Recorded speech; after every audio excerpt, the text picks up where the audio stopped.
thank you so much for having me. I'm so sorry. I didn't know to join earlier. This has been a fascinating conversation already, and I feel like I'm flying a little bit blind now, having just heard some very important points about how it's not about fossil fuels and energy. I'm going to talk about fossil fuels and energy. So, but but actually, it will connect. Stay with me because I think part of why I founded the Fossil Fuel Non-Proliferation Treaty um, mm, is because this is about power. This is about moving to decentralized, not just energy systems, but power systems in every sense of the word power. And we need to understand what's been in our way, and it's not been, as we've heard, a lack of technology. It's not been the technological barriers in our way. In fact, the IEA has even said, the International Energy Agency has even said that we could use 50% less fossil fuels within the next 4 years with existing technologies and infrastructure on the planet, but we're not. And so what I set out to do now 10 years ago is just to try and understand why, because I was coming from a country where um, we had a far right government who didn't believe in climate change, and I thought that that was why. I thought that that was why Canada wasn't addressing the dramatic impacts from fracking and the development of the tar sands, one of the largest industrial carbon projects on Earth, and our emissions kept going up. And in fact, when we got a more progressive government that believed in climate change, that didn't change. We still kept building more and more fossil fuels, and so it kind of forced me to look around the world and try and understand what was going on and what we could do to change it.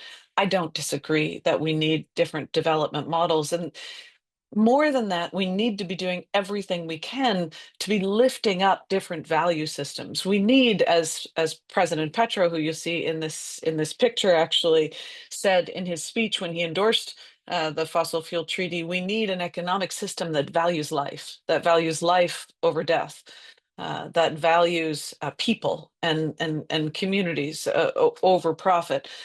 How we get there is no one easy answer. I think that the fossil fuel treaty is part of the solution, and I'll explain why. Any conversation around energy or fossil fuels or what we're facing today, of course, has to start with what we're facing today. And in fact, I'm sure, as many of you know here, the last year was unprecedented climate extremes around the world, leading to, of course, significant impacts around the world. 2024 was the warmest year since records began in 1850. And actually, I include these photos because this year I was in Hawaii working with Indigenous people who are doing the reclaiming of the community after the fires swept through there. And I was actually standing on a mountain looking over to Mauna Loa, the place where temperature is recorded and carbon is recorded, how much is in the atmosphere. The day they put out a press release, NOAA put out a press release saying we're now accumulating carbon in the atmosphere faster than ever before. So 30 years since climate negotiations began, 10 years since the Paris Agreement, and we're accumulating carbon faster than ever before. And of course, we saw severe heat waves, fires, and floods sweep the planet last year, greater wildfires than we've ever seen in human history, floods that displaced tens of, and in fact, hundreds of thousands of people around the world. And why? I think I might disagree with Professor Moore in that I do think we need to focus on the physics. I think we need to look at, because we're racing against the clock. 86% of the carbon emissions that are trapped in our atmosphere, causing a sweltering blanket on the earth, that are creating the fires and the floods and the extreme weather, come from three things. They come from oil, gas, and coal. And while that might sound simplistic, when we're talking about huge issues of class and empire and ideological structure, the fact is it's because of those ideological structure that these three products have been almost invisible for 30 years in climate policy and climate negotiations. So for years, those three products didn't exist in the Paris Agreement. They didn't exist in climate policy. I'll just go back for a second because I think it's important to understand this. Why? Because it was a strategy of those in power, those who are benefiting from the existing structure, the energy incumbents. They didn't want us to be looking at regulating their product. And so the onus was put on emissions, on modeling, on the individual for our use of the product. And even today, when you look at most climate policy around the world, it focuses on emissions reduction and use and not around production. So we're building a world that for the most part, the what we build today is what we will use tomorrow. And we're continuing to invest and expand significantly in fossil fuels. And that is having tremendous harms around the world. And while it's true, decarbonization is happening, and I'll talk about that in a couple of minutes, some of the good stuff that we're seeing around the world, it is also true that uh, 10 years ago, 80% of the energy we used on the surface of this planet came from fossil fuels. Today, 80% of the energy we use on the surface of this planet comes from fossil fuels. And we are on track to build 110% more oil, gas, and coal by 2040 than we can ever use if we want to stay below 2 degrees. We're building more and more every day, even though we know any new projects don't fit within our goals of the Paris Agreement. So we haven't been successful in constraining the production of these fossil fuels or the development of new fossil fuel infrastructure. That has a lot to do with development and ideology and power, and it's not. It has less to do with technology and finance. And so we need to look at how we build power, and that's what we've been trying to do under the Fossil Fuel Treaty. I just want to check, are you seeing my slides or just me? Yes, yes, we see the I did this slide, right. I and forgot yeah, to yeah. check at the beginning. Good. So I was asked to speak here on the specific question of fossil fuels and conflict, and so I wanted to turn to that right to the beginning because we've been doing some tremendous research with Women's International League for Peace and Freedom and other peace groups around the world and feminist groups around the world, looking at why a fossil fuel non-proliferation treaty is actually an essential tool for peace. And while we know that fossil fuels are the basis for what's happening, 86% of the carbon that's trapped in our atmosphere today, what we also know, which we don't hear about very often, is that fossil fuels have driven war, violence, and instability across the globe. 25 to 50% of interstate wars since 1973 are linked to fossil fuels, particularly oil. And fossil fuels have intensified civil wars and separatist movements, especially in global South nations. So fossil fuels are closely linked to conflicts with nations seeking control over oil reserves. Prospects of market domination play a role in interstate wars and conflicts. Fossil fuel rich states compete over the supply and distribution of energy resources, in particular natural gas, to international markets. And fossil fuels play a role in sustaining interstate wars and conflicts. Some examples that we highlight throughout the report: Sudan's warring factions fight for control over oil fields, and of course, foreign players like Russia and the UAE fuel instability to access those resources. In the South China Sea dispute, you see China's aggressive expansion in the region, driven by the area's vast untapped fossil fuel reserves. Vietnam, the Philippines, and Malaysia resist Chinese claims and then lead to increased naval militarization. Of course, Iraq's 2003 US-led invasion was heavily linked to control over its vast oil reserves. The Saudi-Iran proxy war in Yemen involves competition over energy-rich territories and trade routes. Syria's civil war saw global powers intervene due to the country's strategic oil and gas pipelines. Militaries are also heavily dependent on fossil fuels. exempt from emissions reporting under the Paris Agreement. Military operations contribute 5.5% of global greenhouse gas emissions, exacerbating the global climate crisis. And global military spending reached an all-time high of 2.24 trillion in 2022, diverting resources away from humanitarian and gender support initiatives and, of course, climate initiatives.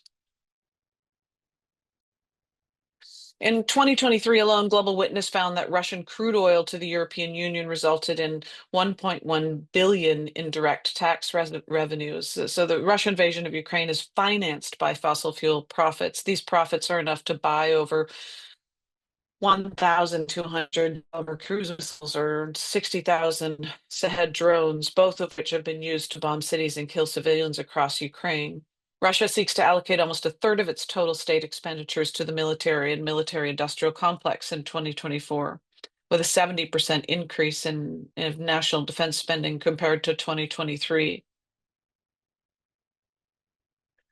So we also see that lack of benefits from fossil fuel extraction lead to conflict and insecurity. Fossil fuel presence exacerbates the likelihood of civil wars, organized crime, has negative impacts on human security, and the report looks in depth at the gender impact and gender violence driving inequality and insecurity. There is a historical link between violence to the earth and violence to women. The climate crisis has emerged from an interlocking system, as we were talking about, of patriarchy, racism, militarism, and the commodification of nature and colonialism. The use of fossil fuels is an economic system, but also a highly gendered cultural system. The entire industry is highly masculine, and the benefits flow from men to men, from workers to CEOs. The report also looks in depth at specific instances of the development of fossil fuels, the man camps from Canada to the Amazon that have a tremendous impact on women and children. Women suffer from health issues linked to pollution, such as infertility and pregnancy implications. Women living near fracking sites, for example, in Pennsylvania, have a 40% increased risk of preterm births. And women, particularly in conflict areas, face disproportionate impacts of violence, displacement, and loss of livelihoods. So we've been doing some significant research on the gendered impacts of fossil fuel development. Women and children are particularly vulnerable during conflicts, making up about 70% of civilian casualties in certain regions like Gaza. And then, of course, fossil fuel extraction reinforces patriarchal norms around the world through various avenues, exacerbating gender inequalities and gender-based violence. In regions like the Niger Delta, women and girls are excluded from decision-making processes concerning land and resources. Women are left out of oil spill remediation and compensation processes, which are entirely male-dominated. So that's a bit of the context, both on the ecological and climate impacts, but then also on the impacts on fuel, on how fossil fuels fuel militarism, and specifically the impacts on women and children. So where are we today in dealing with this problem? As I mentioned, we're on track right now to produce 110% more fossil fuels by 2030 than we can ever burn if we want to stay below a 2-degree pathway. So of course, our global goal, and our 190 countries have agreed to, is an under 2 pathway. We have commitments from nation states now to somewhere between 2.4 and 2.7 degrees, but fossil fuel production today and expansion is on track to about 3.1 to 3.7 degrees. So we make emissions reduction policy.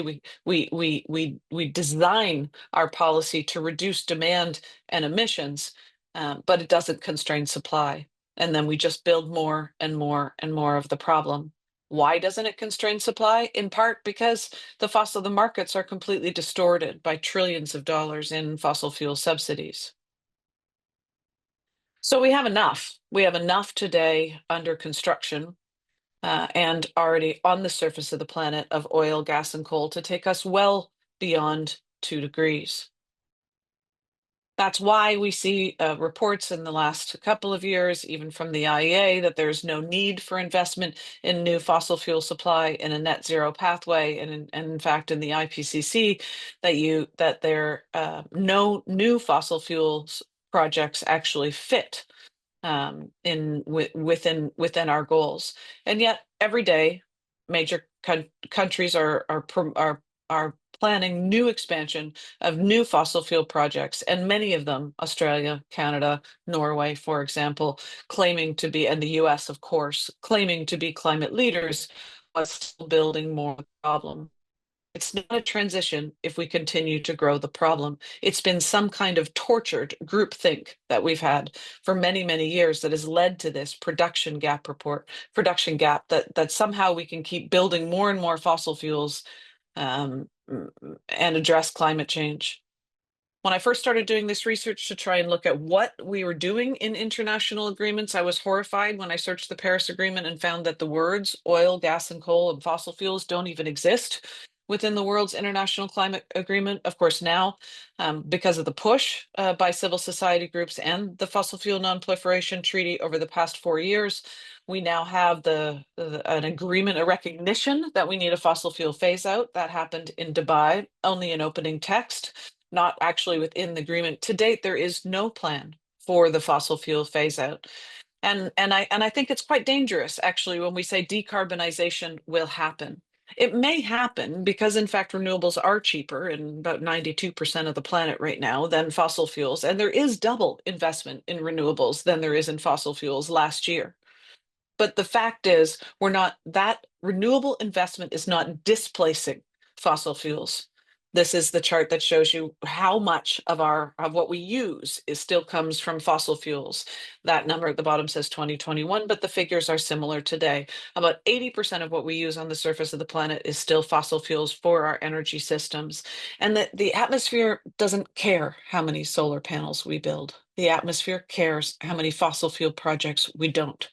And so, yes, we need renewable energy, and we need to displace as quickly as we can fossil fuel assets. But that's the point. We need to displace them. We not only need to stop building fossil fuels, but we need to decommission existing fossil fuels. So the Paris Agreement doesn't create that plan for us. And without a global agreement on fossil fuel production, we risk making the transition slower and harder. We risk creating stranded assets and more financial turmoil. The point is, we'll either have a managed decline of fossil fuels or an unmanaged decline of fossil fuels. And an unmanaged decline will leave more people and more communities behind.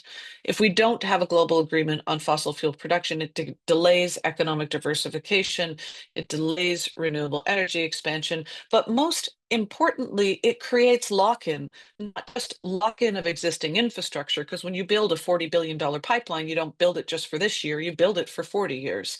But it risks lock-in of further political lock-in, economic lock-in, legal lock-in. Part of the problem that we have today is not just, of course, technical.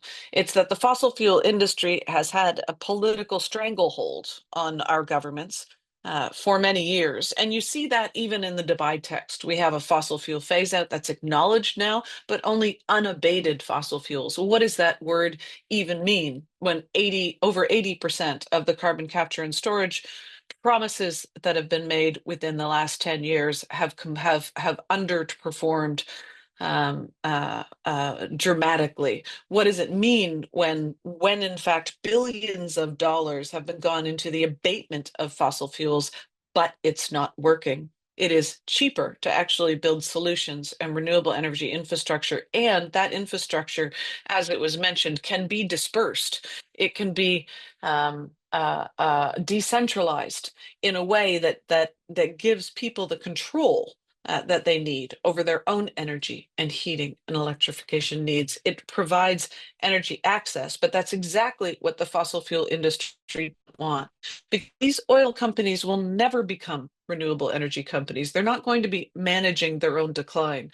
They're designed to continue to constantly have the flow of rents. They're designed to create dependency on their product, and no one owns the sun and the wind. And so that's something that they never want to happen, which is why they've been so focused on ensuring that their products and constraint of their products be invisible in climate policy and politics to date.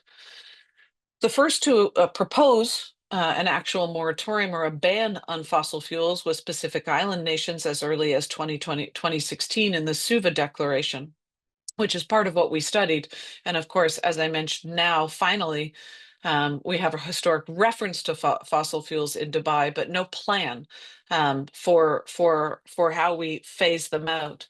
So the Fossil Fuel Non-Proliferation Treaty is a proposal for a companion agreement to the Paris Agreement, a work plan on what a fossil fuel phase out could look like, because we need countries to cooperate to do this, because right now, every country who's producing fossil fuels thinks that they should be the last barrel sold. Every company that's producing fossil fuels thinks that they should be the last barrel sold, even if they know we have to use less and produce less in the future. We're going to need cooperation, not just on who gets to emit and how much, but who gets to produce and how much. The fossil fuel proliferation is designed on the principle, the ideas behind nuclear non-proliferation, that there was a point in our history when we believed, and I'm old enough to remember this, when we believed that stockpiling nuclear weapons was what kept us safe. And then we realized that already having enough weapons to blow up the planet 6 times over, it wasn't keeping us safer by creating more. It was creating more instability and potential for disaster. Today, fossil fuels are our weapons of mass destruction. They're killing people around the world, not just because of climate change, lethal heat, extreme weather, floods, and fires, but also because they're the greatest cause of premature death on the planet just due to air pollution alone. 8.7 million people died last year due to fossil fuel air pollution alone. So the Fossil Fuel Non-Proliferation Treaty has 3 pillars. The first is non-proliferation. We have to stop expansion, a commitment to stop making the problem bigger. The second pillar is a fair phase out. Who gets to produce and how much? Countries in the global south, countries with a greater dependency, but greater dependency, for example, on export revenues for their GDP, but a less ability to shift and diversify their economies quickly, should have a slower timeline for their managed decline, also because they don't bear the historic responsibility for the position that we're in. That's exactly the opposite of what's happening right now, with close to 65% of of the planned expansion of oil and gas on the surface of the planet right now is in the United States. The third pillar is a just transition. How do we move economies away from fossil fuels, including technical and financial support for nations who have less capacity?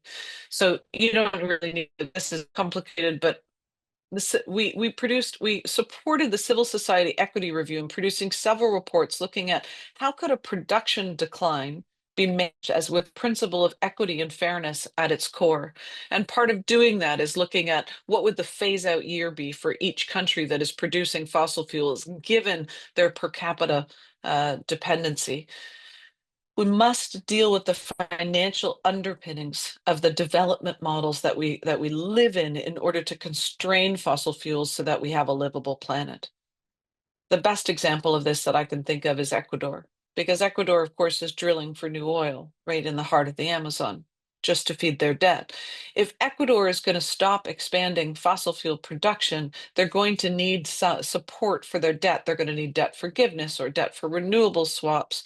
They're going to need financial support to diversify their economy. So the Fossil Fuel Non-Proliferation Treaty is looking at various trade, tax, and debt relief that would be that countries would cooperate under a treaty in order to do that. We've looked at 5 other treaties as models for the development of the fossil fuel treaty, and part of what we're doing is creating a model, kind of a build it and they will come model. Unlike the Paris Agreement in the UNFCCC process, where we have 190 countries by consensus, so the oil incumbents, the countries who are going to benefit more from continued expansion, can weaken or completely stop any initiatives from going forward. The Fossil Fuel Treaty is modeled more after, say, the Chemical Weapons Convention. This was created outside of the UN process. Began in fact in Canada at the Ottawa Convention 20 countries coming together to create a new rules, high ambition rules, and then other countries joining as the treaty was negotiated and created. All of these treaties have created major social norm shifts and narrative shifts globally, which is critical to this issue as well. We talk a lot in the treaty about how the journey matters. It's not just about getting a treaty. It's about creating a conversation about how we need to stop expansion and manage a wind down in a way that is equitable. It's forcing fossil fuel production and the management of production and the infrastructure that we build today and the support systems and international cooperation into the international conversation and shifting the norm. Some of the ideas that we're creating may live in other bilateral and multilateral forum or increase ambition, even within the Paris Agreement. And that's great. There's no one tool that is going to shift the entire global economy away from fossil fuels. The first phase of our work for the first 4 years was building the movement, growing the campaign, listing champions, developing the research and legal and diplomatic expertise that we needed, then building political buy-in, organizing first mover countries to be creating a community of practice amongst themselves, and then also creating support from cities around the world and subnational governments. Next year, we'll move into formalizing the multilateral process. We're already convening ministerials and senior technical meetings on the proposals that are being developed by energy finance experts from the Global South on trade and on debt and tax agreements, and then the process will move to negotiating a treaty. Today, the treaty is publicly supported by 16 countries, including several who are producers of fossil fuels. I mentioned President Petro. Colombia is the 5th largest exporter of fossil fuels in the world.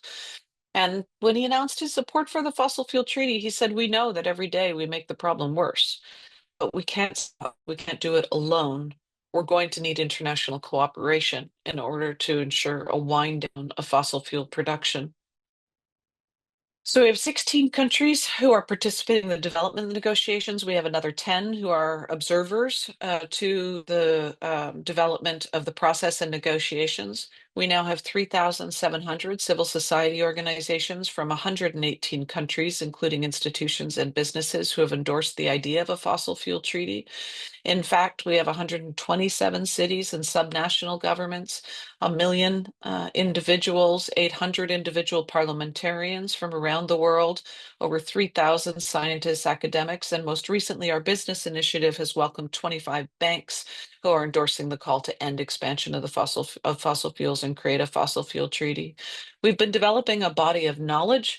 All of our reports are available online on our website, and these reports are looking at both the impacts of fossil fuels, but also how we can finance a just transition away from fossil fuels and putting new ideas out into the space. One of our most recent reports is looking at a case study in the Caribbean region for debt renewables swaps that could potentially be expanded around the world. We have partners with civil society organizations all over the world, but also the World Health Organization, the first UN body, and many businesses. We've started to receive significant media coverage around the world, which is building the idea and forcing the issue of fossil fuel production into the conversation, starting to shift that norm around fossil fuel production and expansion being acceptable, given today's state of the climate. And we've welcomed 101 Nobel laureates into the Fossil Fuel Treaty who have endorsed the Fossil Fuel Treaty. Over 420 faith institutions, every major faith institution in the world has endorsed the Fossil Fuel Treaty. And major subnationals like California, who passed a motion at the Senate and the House. We've started a champions program with former politicians, artists, and celebrities from around the world. We welcomed former UN Secretary Ban Ki-moon to the work to develop a fossil fuel treaty in September of last year. The movement is growing around the world, and I think it's in part because it's an idea that is commensurate with the scale of the problem, but also because it's something that it's a bold demand that makes us greater than the sum of our parts.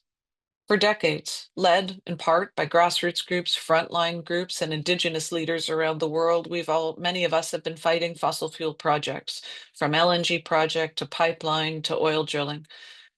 Together, we are stronger than we are apart. This is the most powerful industry in the world. They've made $2.8 billion a day in pure profits every day for the last 50 years. No organization, not even any country, can face them alone. Together, we're building a movement that will have the power to put these new ideas in place, to create a new model for development, to spark new ideas for framework for development that's based on life. These are artists from the South Pacific, and I often like to end with this. They started a band called This Is Our Home. This is them on the stage with Coldplay in Lyon. When Coldplay heard about them, they invited them to play. And these indigenous artists from Samoa and Fiji said to me, "You're opening up people's minds to a new, bold, global idea that can have an impact in changing the state of the climate and the future of our islands, but also the way we think about cooperation and fairness and development. And we're going to open their hearts." I hope you can join us in working towards a fossil fuel treaty, whether as an individual, as an academic institution, as a city. This is going to take everyone. Often people say to me, "What can I do to support the fossil fuel treaty?" And really the answer is make it your own. No one owns the idea of a Paris Accord, and no one owns the idea of a fossil fuel treaty. And I think that we will begin negotiations for the treaty next year. We'll have 20 countries by the end of this year. And I know it's a big, bold idea, and sometimes that can be overwhelming to people when they first hear about it. But I think in this space, we all know that we can't afford more of the same. Thank you.